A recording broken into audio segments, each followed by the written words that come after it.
Hello, friends. It's Shoppington. Apparently, it's the only time it's ever been done in history. And what those patches used to be for is for their fallen comrades, like umpires that had died.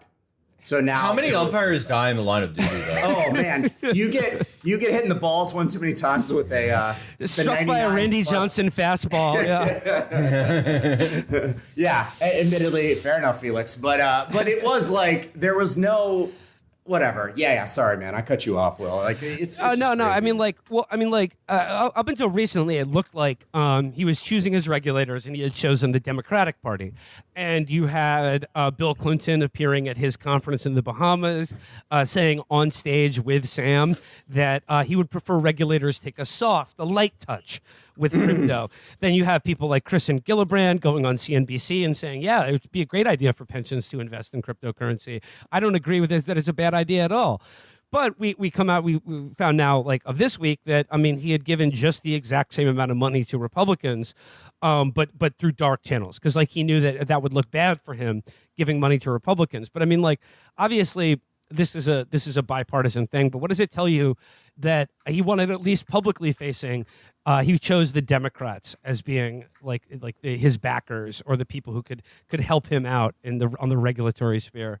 Yeah, because that was like his angle, right? Like, he's from California. His parents are professors of law at Stanford. He was raised in like the intellectual circles and certainly exposed to the Silicon Valley circles, obviously all heavily Democratic or largely Democratic. So, like, yeah, that's going to be his thing. He's going to be the vegan guy who's going to play nice and, like, whatever, talk endlessly and super vaguely about innovation. I mean, they're a little, but they're not dumb when it came to politics. Politics is pretty simple. You just have to pay both parties. So while Sam was doing, like, to your point, Will, while Sam was like outwardly supporting the Democrats, you know, his cohort spent a ton of money on the Republicans, and then Sam was supposedly also donating a ton of money to the to dark money. So basically the way they were trying to do this is like, so there's two regulatory bodies, right? There's the CFTC, which does commodities, and then there's the SEC, which does securities. And the CFTC is much smaller. It's like 1/6 the budget of the SEC,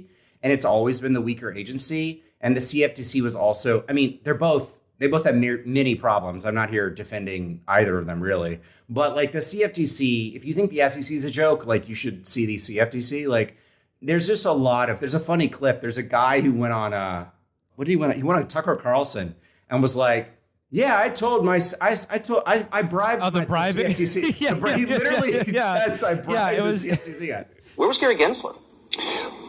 Well, I don't know where Gary Gensler was, but my regulator at the CFTC, I asked them, why in the world are you... He called himself, but yeah, he said, I bribed my regulator on TV. Yeah. So the way they were going to try to do this is, like, basically get the CFTC in charge through the Ag Committee, because, you know, they're overseen by different committees, which it's just creating really bad incentives in the system. Like, we're the only country I'm aware of that separates its securities regulation from its commodities regulation.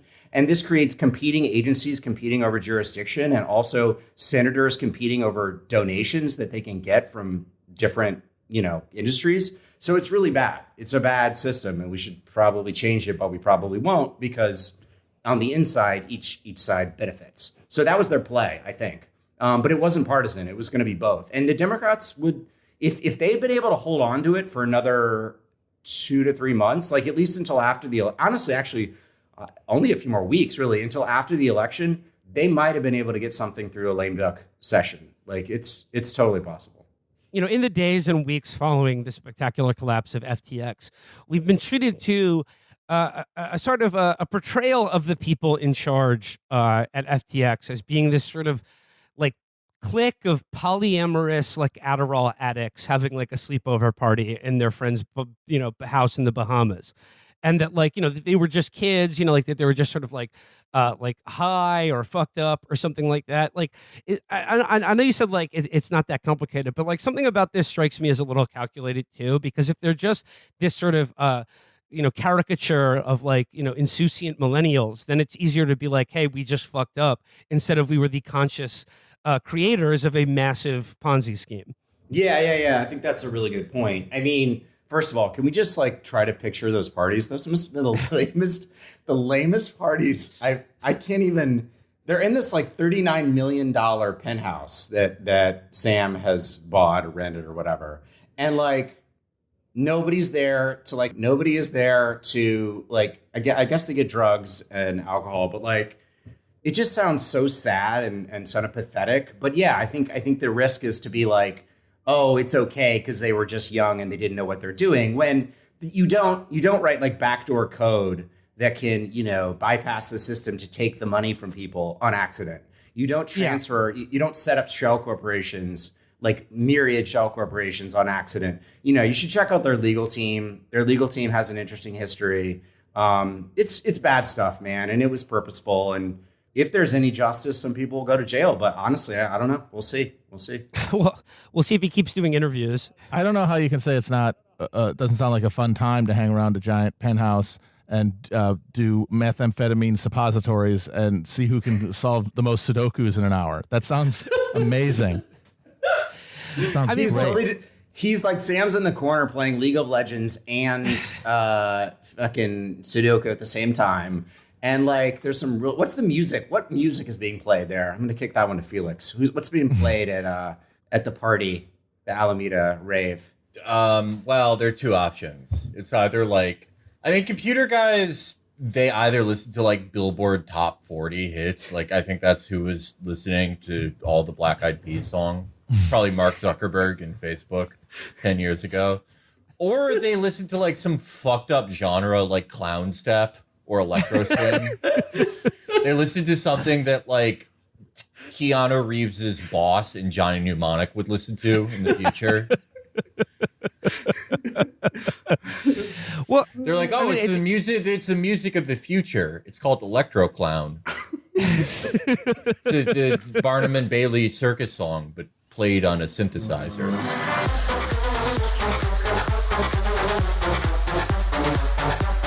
But like, to compare like the excess of the financial world of an earlier era, like the classic Oliver Stone Wall Street model of like, just, you're busting out Teldar paper and Endicott steel and, you're ripping lines with Daryl Hannah. You're making sushi in your apartment. Every night it's just escorts and clubs in New York City. But, I mean, it seems like the specifics change, but like much of financial speculation does seem to still be run on uppers.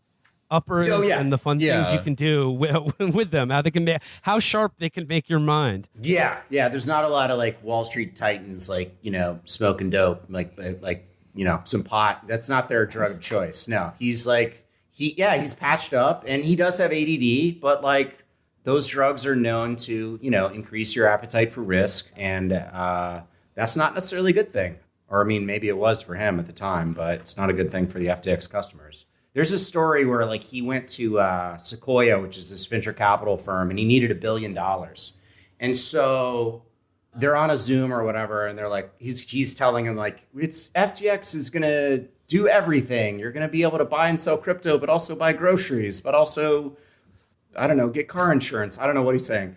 And they're like, wow, this is amazing. And they realize at some point, because he keeps looking over, that he's playing League of Legends while on the call. That's how you know he's a real villain who should be executed. Well, no. But this is my favorite part. Like you and I, like we would all go, holy shit, like don't give this guy our money, right? Like if you had like $1,000 that you needed, you'd be like, no way. But like these guys, I'd be giving like, it to a guy who knows how to multitask, who can be on a Zoom call and play. Yeah. That's their take, right? Is they're like, he's so brilliant. He said a bunch of gibberish and was playing League of Legends poorly. We must give him all of our money. And they did. It's crazy, man. It's totally nuts. I want to talk about like the philosophical underpinning of a lot of this, but like I guess just like for the average FTX customer, what is it like for them right now? Like one day you had X amount of money in this FTX account, and then the next day it's zero, gone. Is that the reality for like the retail investor on FTX right now? Yeah. I mean, you're locked out. You have no access to your money. I mean, the joke among the skeptic community is like, when did you lose your money? When you gave it over to the exchange. And it's a massive regulatory failure because like they're advertising on the Super Bowl and shit, but like you basically you can get around that's FTX US theoretically, right? Like theoretically only Americans can access FTX US, but really you can get on FTX. You just need to get a VPN and you can go around it. And like then you're giving your money over to a company run out of the Bahamas, right? Like so there's no like I don't know if you're paying attention to the Bahamas. There's a Bahamas Security Commission, which is like my favorite thing ever. And like, you know, those guys are in charge of your money. Like that's the guys that you want to give it over to. So no, they're screwed. But crypto exchanges have collapsed. Like it's harder to point to exchanges that haven't collapsed than it is to ones that have. I mean, the crypto exchanges have collapsed since there have been crypto exchanges, and it's almost always because they ran off with the money. Like there's a great story of a guy who's running Canadian exchange, Quadriga, and he literally like they found the heat was coming and he went to India and he quote unquote died, but like he might have faked his own death. Like there's a great like podcast series about this.